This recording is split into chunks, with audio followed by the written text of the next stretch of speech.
একটা কথা বলবো যে আমি ছেলেটার সাথে কথা বলছি, আমি স্বীকার করছি, এবং ভিডিও কলেও কথা হয়েছে, কিন্তু বন্ধু হিসেবে আমরা কথা বলেছি। তার বাকি আমাদের মাঝে যে একটা ছেলের সাথে কথা বলেছি, জন্য যে রিলেশনশিপে গেছি, এটা একদমই ভুল। ঠিক আছে। এই যে ছেলেটার সঙ্গে কথা বলছিলে সেটা কতদিন আগের থেকে তোমাদের কথা হতো দুজনের মধ্যে? কতদিন বলতে এই তোমার 12 তারিখে 13 তারিখে, মানে আমি কন্ট্রাক্ট করি নিজের থেকেই, হাই পাঠিয়েছিল সেই ছেলেটা আমাকে হ্যালো দি বলেছিল। আমাদের মাঝে সেরকম কিচ্ছু নেই, জাস্ট আমরা ফ্রেন্ড হিসাবে কথা বলেছি। হুম।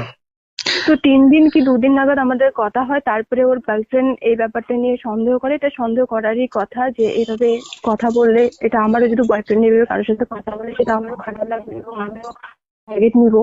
ঠিক আছে। হুম হুম হুম। আমাকেও যখন ফোন করে বলা হয় যে এই এই ব্যাপার, যে তোমার গার্লফ্রেন্ড কেন আমার বয়ফ্রেন্ডকে এইভাবে ফোন করে, নিজের থেকে এসএমএস করে উপজে, তো অটোমেটিক রাগ ওঠে। স্বাভাবিক, যে মানুষটাকে ভালোবাসা সেই মানুষটার উপর রাগ অভিমান থাকবে। সেই সূত্রে রাগের মাথায় হয়তো পাবলিকলি চলে আসছে সেই মেয়েটা। এবং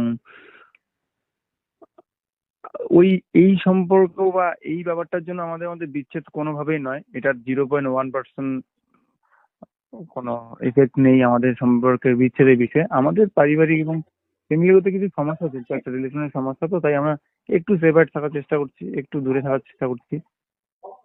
কিন্তু অবশ্যই অ্যাঞ্জেল পিয়ার সাথে আমার মানে এই মানে, ঘটনাকে কেন্দ্র করে তোমাদের মধ্যে না, কিছু এই হয়নি? ঘটনাকে কেন্দ্র করে আমাদের মধ্যে কোনো রকম কোনো ঝামেলা নেই। জাস্ট ওই প্রথম অবস্থায় এই বোনটা, যেই বোনটা, ও তো ভালোবাসে ওর বয়ফ্রেন্ডকে, তো এই ভিডিও কল এইসব শোনার পরে তো অটোমেটিক রাগ উঠবে। ওই জায়গায় আমি থাকলে আমারও রাগ উঠবে, সাধারণ যে কোনো পাবলিকের রাগ ওঠে।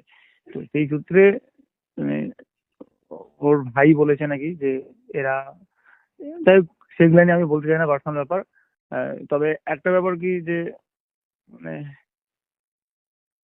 আমরা একটু সেপারেট থাকার চেষ্টা করছি, তো অ্যাঞ্জেলার আমি, সেই সূত্রে ও হয়তো, আমি শিওর নাই বিষয়ে, সে বন্ধু হিসেবে কথা বলুক আর যাই বলুক, ওদের মধ্যে সম্পর্কের কথাটা কিন্তু না ওই মেয়েটা বলেছে না আমি আমার তরফ থেকে বলছি। এটাই কিন্তু কথা বলেছে, দেখা করার প্ল্যান করেছে, এই ব্যাপারগুলো আছে, এটুকুই। আর এই সম্পর্ক মানে এটার উপরে বেস করে আমাদের মধ্যে কি বলবো, অ্যাঞ্জেলের সঙ্গে তোমার কথা হয় এখন? কথা হয়েছে, দুই একটা কথা হয়েছে। ব্যাপারগুলো তো ফ্যামিলি মেটারে চলে গেছে, সেই সূত্রে আমাদের কথাবার্তা একটু কম হয়। আমাদের মাইন্ড মস্তিষ্ক কোনো জায়গারই ভালো নেই, কোনো বাড়িরই ভালো নেই। সেক্ষেত্রে তো তোমরা দুইজন একসাথে এত দূর লড়াই করে উঠে আসা, মানসিকভাবে তো অনেকটাই বিপর্যস্ত তুমি।